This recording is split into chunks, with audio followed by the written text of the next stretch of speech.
ნაწარმოები შეიცავს თამბაქოს ნაწარმის, თამბაქოს აქსესუარის ან მოწყობილობის მოხმარებას. ნუ აიძულებთ ბავშვებს ისუნ თქვენ თქვენი კვამლი. მოწევა მამნებელია თქვენი ჯანმრთელობისათვის.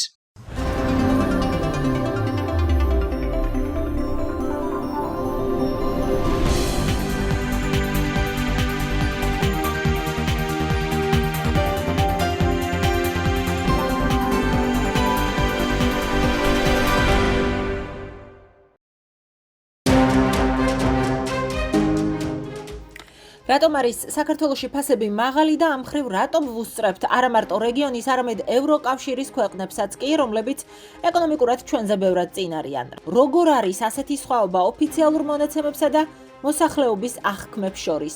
და რაც ყველაზე უცნაურია, რატომ ღირს ადგილობრივ ბაზარზე ხშირად უფრო ძვირი ქართული აგროსასურსათო ნაწარმი, ვიდრე იმპორტირებული? დეტალები აგროსიახლეებში. ბოლო 1 წლის განმავლობაში საქართველოში სურსათი 11,9%-აა გაძვირებული. 2025 წლის სექტემბერში წინა წლის ანალოგიურ პერიოდთან შედარებით ხილი და ყურძენი 25%-ით გაძვირდა. ბოსტნეული და ბაღჩეული 19,5%-ით, ზეთი და ცხიმი 16,4%-ით, შაქარი და ჯემი და სხვა ტკბილეული 15,1%-ით, ყავა, ჩაი და კაკაო 12,8%-ით, თევზეული 11,3%-ით, რძე, ყველი და კვერცხი 11,3%-ით, პური და პურპროდუქტები 10,2%-ით, მინერალური და წყაროს წყალი, ასევე უალკოჰოლო სასმელები და ნატურალური წვენები 8,7%-აა გაძვირებული, ხორცი და ხორცპროდუქტები 4,1%-ით. იქიდან გამომდინარე, რომ საქართველოს მოსახლეობა დაბალშემოსავლიანია და შემოსავლის 30%-ზე მეტს სურსათის ყიდვაზე ხარჯავს, მცირედი გაძვირებაც კი მათ ჯიბეზე ძიმე დაისახება. სასურსათო ჯგუფიდან ბოლო 1 წელში ყველაზე მეტად 84,5%-ით გაძვირებულია ატამი, ლიმონზე ფასი 82%-ით არის გაზრდილი, ქლიავი 79%-ითაა გაძვირებული, მსხლის ფასი 61,1%-ით არის გაზრდილი, მწვანელობიო გაძვირებულია 55,1%-ით, კიტრი 46%-ით, მწვანილი 36%-ით, ბაშლიკი 22%-ით. პროდუქტები ყველგან ძვირდება და გამონაკლისი არც ევროპაა, თუმცა იქ ინფლაციას ბევრად დაბალი ტემპი აქვს, ვიდრე საქართველოში. ეს დასტურდება მაღაზიის დახლებიდანაც. ესეც რძე სულ რაღაც ევრო და 12 ცენტი. 1 კილო შაქარი 99 ცენტი, 3 ევრო და 49 ცენტი. დიდად ბუდებში ვერ ვერყვევი, მაგრამ ვისაც გიყვართ, მინდა ფასები გითხრათ. აი ეს ბოთლი ღირს 50 ცენტი. იმ შემთხვევაში თუ მთელ შეკვრას აიღებთ, ეს ღირს 12 ცალიანია და ღირს 3 ევრო. ეს უფრო ნაცნობი ლუდია, ესტრეია, ესპანური ლუდი. აი ეს მთელი შეკვრა ღირს 6 ევრო და შიგნით არის 12 ცალი. ჰაინეკენი 6 ევრო ასევე და ცალი ღირს 50 ცენტი. 7 ევრო და 74 ცენტი. 6 ბოთლი არის აი ამ შეკვრაში. არ ვიცი, ეს ესპანურად აწერია. 3 ევრო და 72 ცენტი ღირს აი ეს მთლიანი შეკვრა. ხორცპროდუქტების განყოფილება.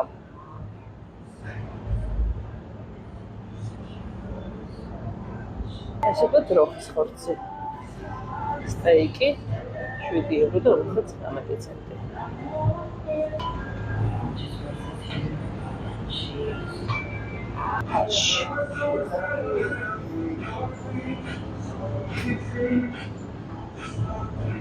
სუპერ ქათმის ხორცი.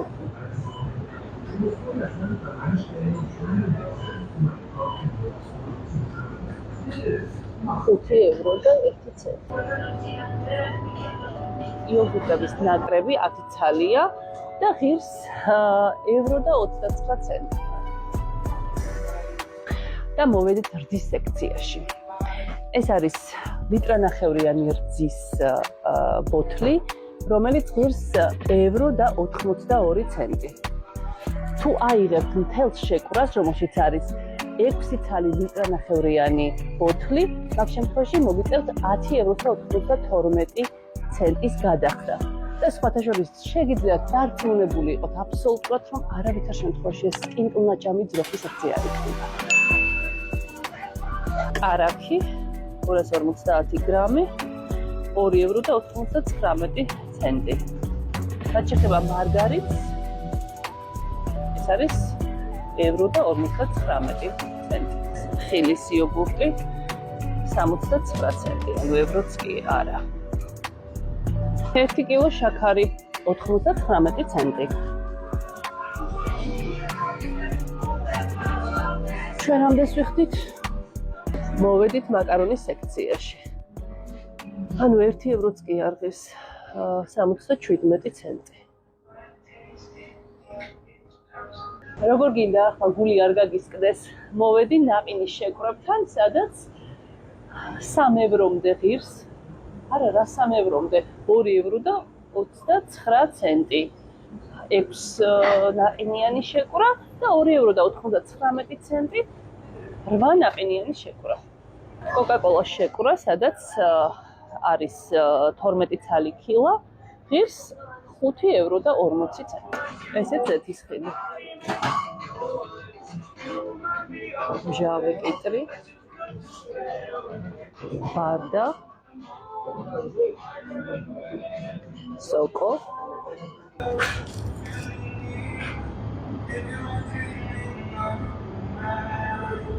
ორცხობილების საკმაოდ დიდი არჩევანი. ასებსაც ხედავთ.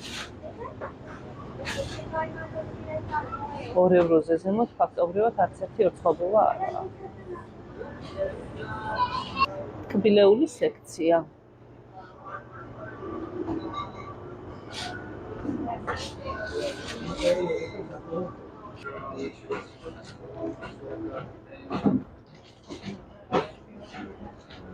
€2.69. კიტკეტის შეკვრა 2.99 € ასე.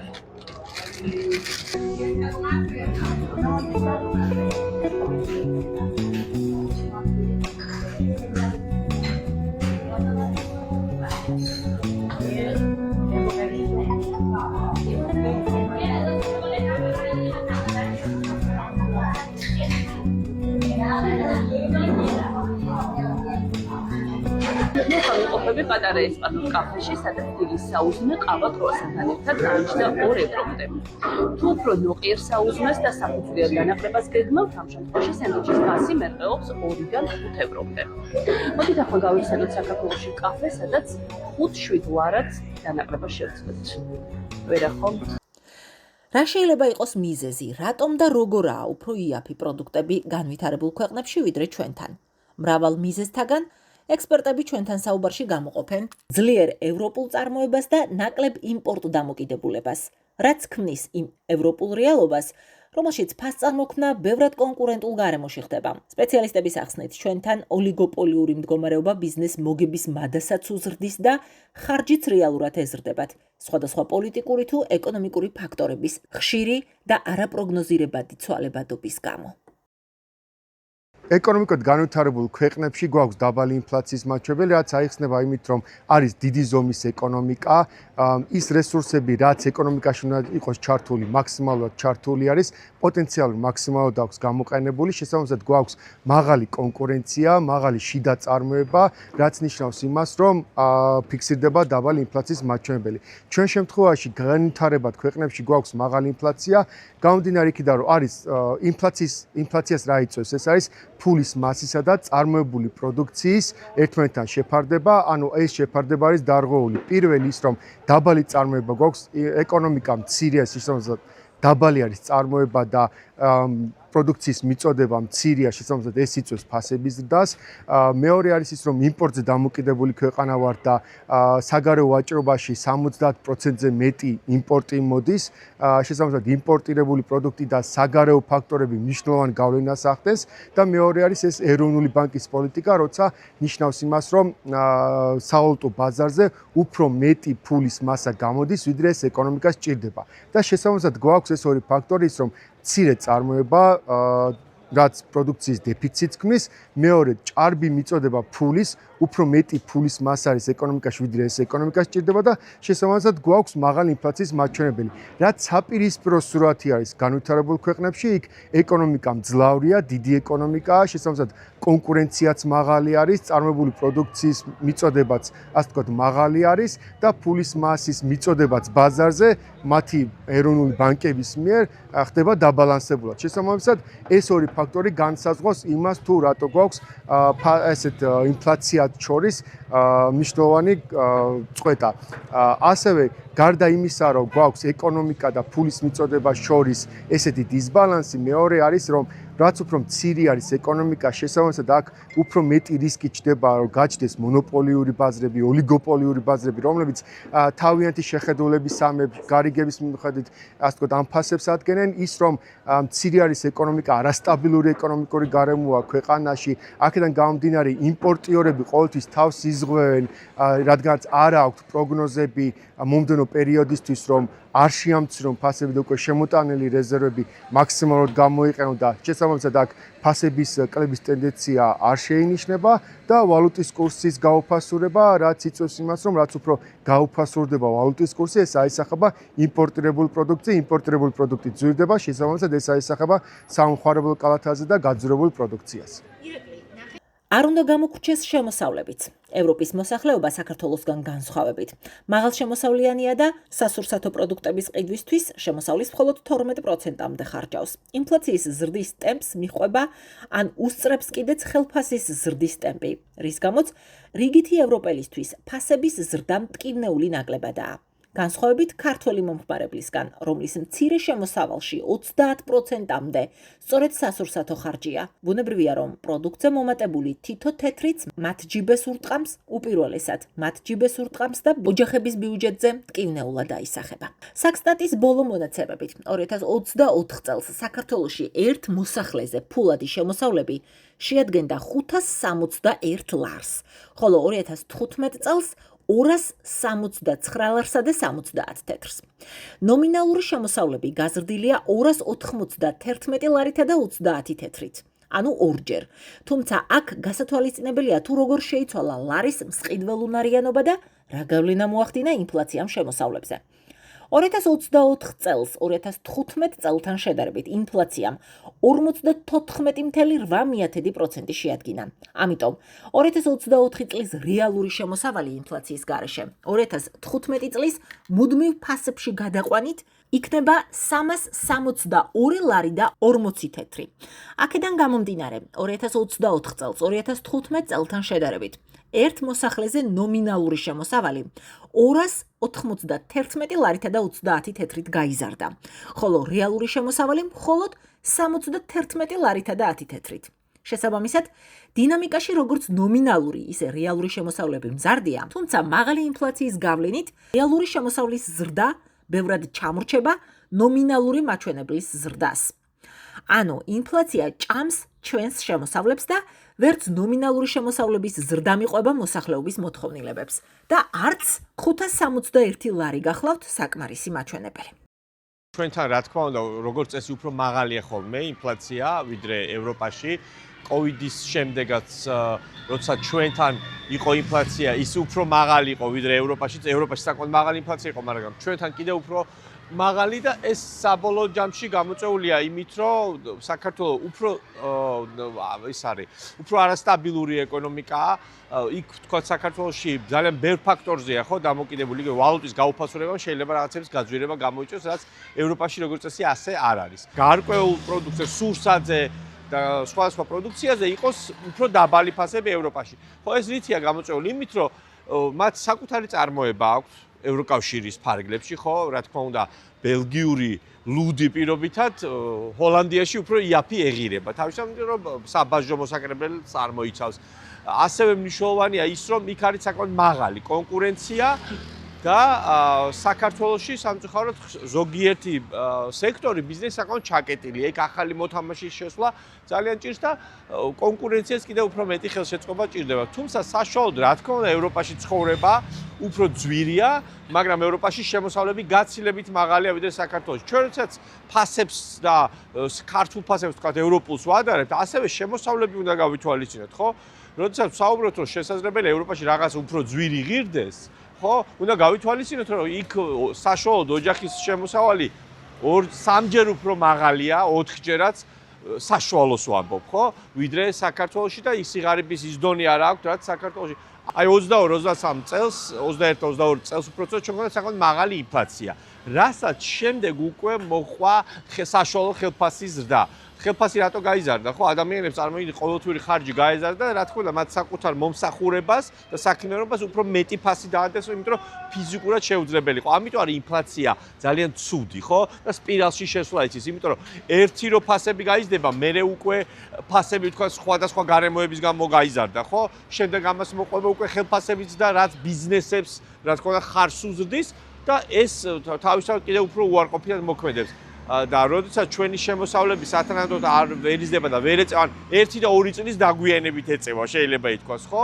ზოგის ვერც ეს თავისთავად რა თქმა უნდა ეს იწვევს სწორედ იმ უკმაყოფილებას, რაც საზოგადოებაშია და იმას რომ ეკონომიკურ პრობლემებზე ხშირად მთავრობას საერთოდ არ სურს საუბარი, ხო და მას გადააქვს ხშირად ყურადღება სხვა თემებზე და განვითარებულ ქვეყნებს სადაც გვაქვს ინფლაცია, ცხადია, ინფლაციის მაჩვენებელი მოსახლეობაზე უარყოფითად დაისახება, თუმცა იქ მაღალი შემოსავლები ამას აბალანსებს, შესაბამისად ნაკლებად მტკივნეულად დაისახება ეს მოსახლეობაზე.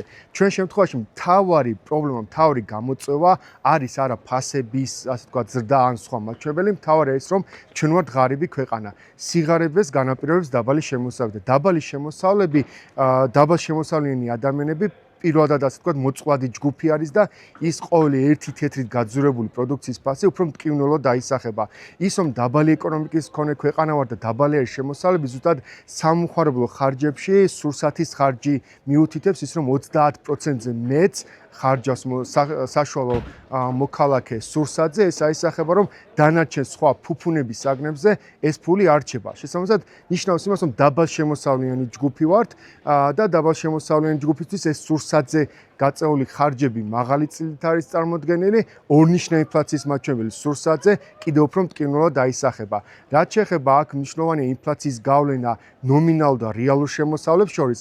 ცხადია, ორივე მაჩვენებელი იზრდება როგორც ნომინალში, ასევე რეალურ მაჩვენებელში, თუმცა ნომინალური შემოსავლები უფრო მაღალი ტემპით იზრდება, ვიდრე რეალური შემოსავლები, იმიტომ რომ გვაქვს მაღალი ინფლაცია, შესაბამისად ეს ინფლაცია ბრჭყალებში ჭამს ამ ჩვენ შემოსავლებს და მყიდველუნარიანობას ამცირებს. მცირდება მყიდველუნარიანობა, რაც მთავარი გამომწვევი მიზეზიც არის ინფლაციის მაჩვენებელი და დაბალი შემოსავლები. აგროსასურსათო ფასებშიც ანომალიური სურათი გვაქვს. ხშირად ადგილობრივ ბაზარზე ქართული აგროპროდუქტი უფრო ძვირია ხოლმე ვიდრე იმპორტირებული.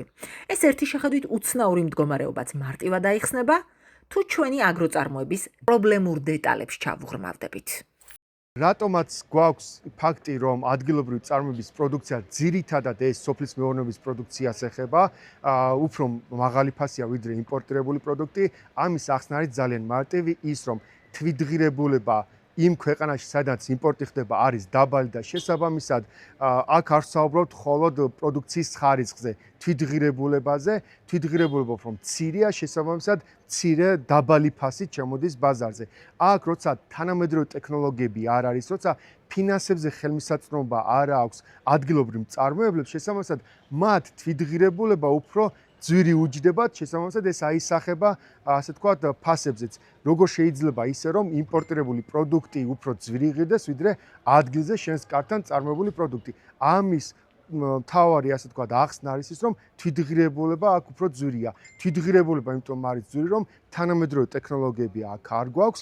თანამედროვე ტექნოლოგიები არ გვაქვს ნიშნავს იმას, რომ სოფლის მეურნეობაში ძირითადად ხელით მუშაობენ და უფრო დაბალი არის მწარმოებლობა ვიდრე იმ ქვეყნებიდან, საიდანაც შემოგვაქვს. შესაბამისად, რაც უფრო მცირე არის ეს წარმოებული პროდუქცია, შესაბამისად გვაქვს მაღალი ფასები. თანამედროვე ტექნოლოგიების შემოსვლა არის აქ აუცილებელი და თანამედროვე ტექნოლოგიების შემოსვლას უზრუნველყოფს ფინანსებზე ხელმისაწვდომობა.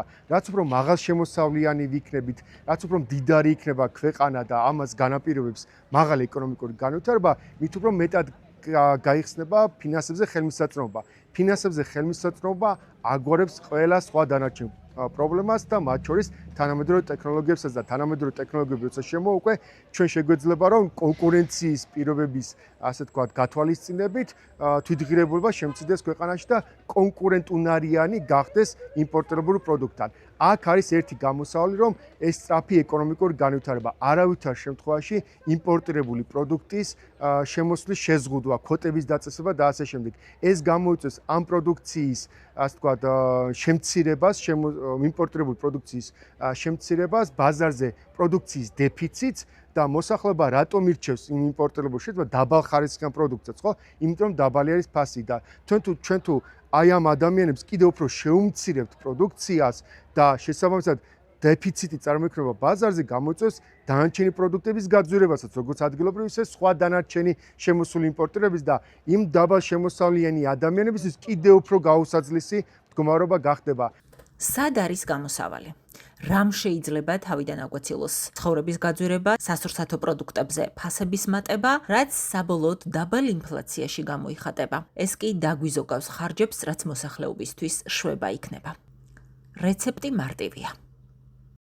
თავარი რაც არის ჩვენთვის გამოწვევა, პირველი რომ სწრაფი ეკონომიკური განვითარება ნიშნავს იმას, რომ კონკურენცია იზრდება ქვეყანაში, წარმოებული პროდუქციის მოცულობა იზრდება და ეს ავტომატურად ამცირებს როგორც იმპორტდამოკიდებულებას, ასევე ბაზარზე მიწოდების ჯაჭვის, ასე ვთქვათ, განახლებას და მიწოდებული პროდუქციის ზრდას, რაც იწვევს შესაბამისად ფასების დასტაბილურებას. ის რომ გვაქვს განვითარებული ეკონომიკა, ეს უკვე ნიშნავს იმას, რომ კონკურენცია იზრდება ქვეყანაში და კონკურენციის პირობებში შესაბამისად კონკურენტი კომპანიები ფასების დაბალანსებაზე მიდიან.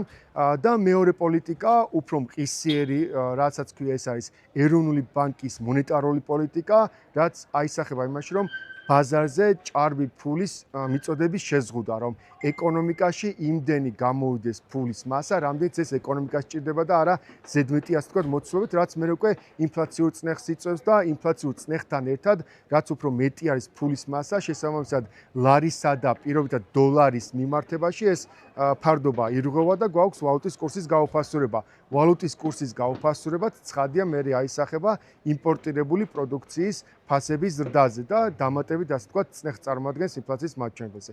მთავარი გამოსავალი რაც არის, ეს არის, რომ ეკონომიკური მიმართულებით, ეკონომიკური პოლიტიკაა შესამუშავებელი, რაც ნიშნავს, რომ მაღალი ეკონომიკური განვითარება უნდა ქონდეს ქვეყანაში და ეროვნული ბანკის სწორი მონეტარული პოლიტიკა, რაც მდგომარეობს ფულის მასის მიზნობრივ მიწოდებას ბაზრისთვის.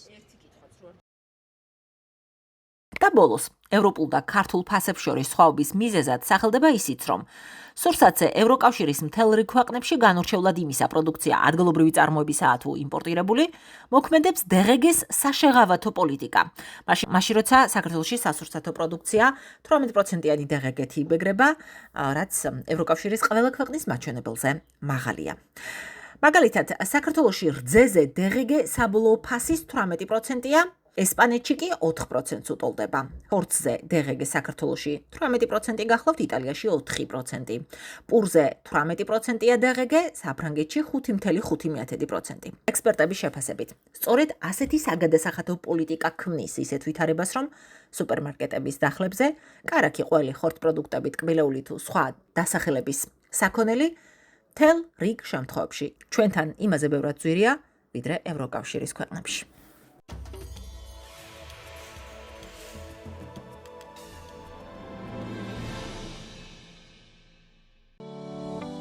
გოჭების სწორად გამოზრდა და სუქება მაღალი შედეგის გარანტია. გოჭების გამართული კვება სიცოცხლის პირველივე დღიდან განსაზღვრავს მათ ჯანმრთელობასა და ზრდის ტემპს. პირველი 10-15 დღე გოჭის ერთადერთი საკვებია დედის რძე, თუმცა უკვე მესამე დღიდან აუცილებელია მშრალი კომბინირებული საკვების მიწოდება, ხოლო მეხუთე დღიდან სუფთა წყლის ხელმისაწვდომობა. ასეთ პირობებში 45 დღეში გოჭი უკვე 10-15 კილოგრამს იწონის. 2 თვიდან იწყება მოსამზადებელი ეტაპი.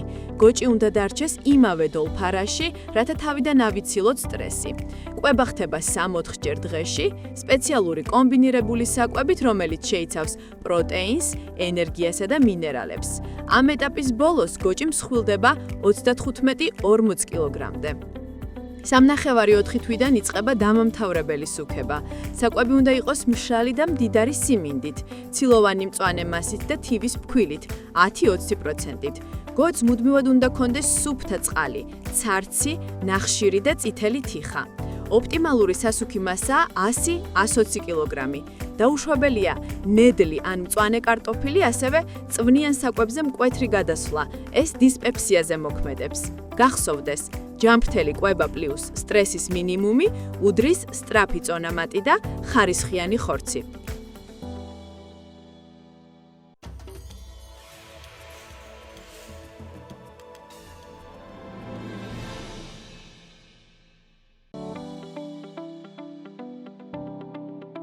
კლიმატის ცვლილება უკვე ყოველდღიურ რეალობად იქცა და პირველ რიგში ურტყამს სოფლის მეურნეობას. დარგს, რომელიც ადამიანებს საკვებით ამარაგებს და ეკონომიკის საყრდენია.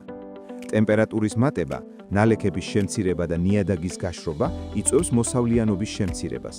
ექსპერტების პროგნოზით, მომდევნო 10 წლეულებში სახნავს სათესი მიწების პროდუქტიულობა მნიშვნელოვნად დაეცემა. მოსალოდნელია მიწების გაუფხვიერება და ნაყოფიერების კლება.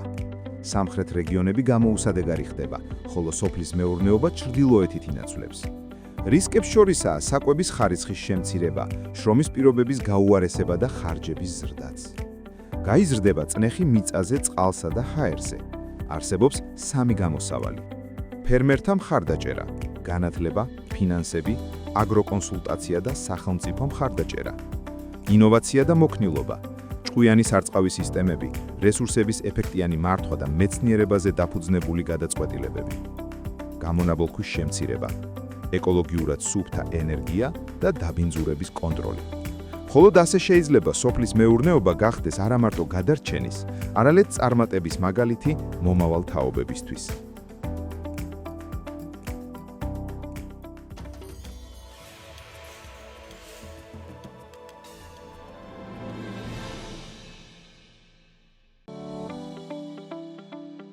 როგორ ვიცნოთ ჯანსაღი და ბუნებრივი ხილი? ხილის არჩევისას მთავარი კითხვა ყოველთვის ერთი რჩება. როგორ გავარჩიოთ ნამდვილი, ეკოლოგიურად სუფთა ხილი ქიმიურად დამუშავებულისგან? ბევრ შემთხვევაში ამოვიცნობთ მხოლოდ გარეგნული ნიშნებით. ფერი. ხილს უნდა ჰქონდეს ბუნებრივი, მაგრამ არა ზედმეტად იდეალური ფერი. ზედაპირზე შავი ან ჩაძირული ლაქები გაფუჩების ნიშანია. კანი. მშრალი, ელასტიკური და დაუზიანებელია ყველაზე სანდო. ზედმეტი სიპრიალე ხშირად ცვილის საფარს ან ქიმიურ დამუშავებას ნიშნავს. სიმკვრივე და სუნი. ხილი უნდა იყოს საშუალო სიმაგრის და ჰქონდეს მსუბუქი, ბუნებრივი არომატი. უსუნო ან ფერმენტაციის მსგავსი სუნი არასრულ ფასონებას მიუთითებს. ბუნებრივი კვალი. თუ ყუნწთა მწვანე ან მოყვითალო ზოლი რჩება, ეს ნიშნავს, რომ ხილი ბუნებრივად დამწიფდა და არა გაზის კამერაში. ხშირად ამბობენ, რომ ჭიანი ხილი უფრო ჯანსაღია და ნაწილობრივეს მართალია, რადგან მწერები არ ეკარებიან ქიმიკატებით შეწამლულ ნაყოფს. ეს ნიშნავს ნაკლებ პესტიციდს, ბუნებრივ სიმწიფეს და ნამდვილ გემოს. თუმცა ჭია არ ნიშნავს ავტომატურად ჯანმრთელობას. დაზიანებული ნაწილი აუცილებლად უნდა მოიჭრას. საუკეთესო ხილი არის ბუნებრივი, დაუშხამებელი და სუფთა, მაგრამ არა დამპალი.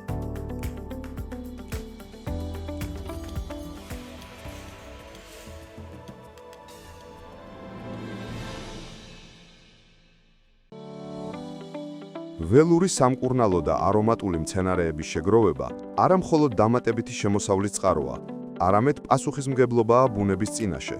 სწორედ ამიტომ აუცილებელია დაცული იყოს მდგრადი და გონივრული კრეფის წესები, რათა მომავალ თაობებსაც შეუნარჩუნოთ ჯანსაღი ეკოსისტემა და მრავალფეროვანი ბიომრავალფეროვნება. საწყისი ნაბიჯი სწორ ადგილთან იწყება. მნიშვნელოვანია შეირჩეს ჯანმრთელი, უხვი პოპულაციების მქონე ტერიტორიები და თავიდან იქნა საცილებული გადაჭარბებული შეგროვება. მხოლოდ მცენარის ნაწილის აღება და სიცოცხლის უნარიანი ნაწილის დატოვება უზრუნველყოფს მის ხელახალ ზრდას და ბუნებრივ განახლებას. ბილიკის შერჩევა და მცენარისადმი ფრთხილი დამოკიდებულება. გამოიყენეთ ერთი და იგივე შესასვლელი ბილიკი, რათა აღარ დაიტკეპნოს ნიადაგი და არ დაზიანდეს მცენარეული საფარი. შეგროვება უმჯობესია ფერდობის ძირიდან დაიწყოს. ეს ამცირებს ეროზიის რისკს. სათუთი ტექნიკა, მაღალი ხარისხის გარანტია, ბასრი იარაღის გამოყენება, მცენარის გარე ფენებიდან შეგროვება და სველი ამინდის თავიდან აცილება იცავს მცენარეს დაზიანებისგან. მნიშვნელოვანია ასევე ტანის ამოსისა და ამინდის გათვალისწინება, რათა პროცესიც იყოს უსაფრთხო და შედეგიც ხარისხიანი. მდგრადი კრეფა ნიშნავს ზრუნვას, ბუნებაზეც და ადამიანზეც.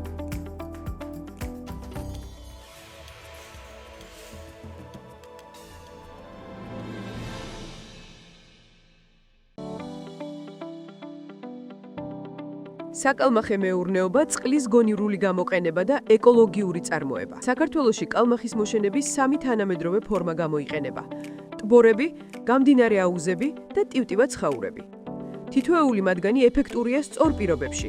საკალმახე ტბორები ტრადიციული მეთოდია, რომელიც მოითხოვს მტკიცე გრუნტს, მართკუთხედ ფორმას, სიგრძე-სიგანე მინიმუმ 4-ის შეფარდებული 1-თან და მინიმუმ 1 მეტრ სიღრმეს. აუცილებელია წყლის სრული განახლება 1 საათში. პირველი წლისთვის ჩასმის ნორმა 600-700 ცალი მეტრ კუბზე, ხოლო სასაქონლო ეტაპზე 120-140 ცალი მეტრ კუბზე. აერატორების გამოყენებით შესაძლებელია 20 კილოგრამი მეტრ კუბზემდე პროდუქტიულობა. გამდინარე აუზები ეფექტურია მცირე ფართობზე და მაღალმთიან ზონებში. აუზის ზომა შეიძლება იყოს 10-ით 30 მეტრის სიგრძეში და 2-3 მეტრის სიგანეში. მუდმივი წყლის დინება და ჟანგბადით გამდიდრება წარმატების მთავარი პირობაა. ტივტივა ცხაურები პრაქტიკული და ნაკლებად ხარჯიანი მეთოდია. ეს არის ბადით შემოსაზღვრული ტივტივა კონსტრუქცია წყლის ზედაპირზე. უზრუნველყოფს უწყვეტ წყლის ცვლას, ჟანგბადს და ნარჯენების ბუნებრივ გატანას. საჭიროა წყლის ტემპერატურა 18-20 გრადუსი ცელსიუსი, ჟანგბადი მინიმუმ 7 მილიგრამილიტრზე და 1 მეტრი სიღრმე ცხაურის ქვეშ. სწორი სისტემის შერჩევა დამოკიდებულია წყალზე, კლიმატსა და ინვესტიციაზე. კარგად დაგეგმილი მეურნეობა ხდება მომგებიანი და ეკოლოგიურად სუფთა ბიზნესი.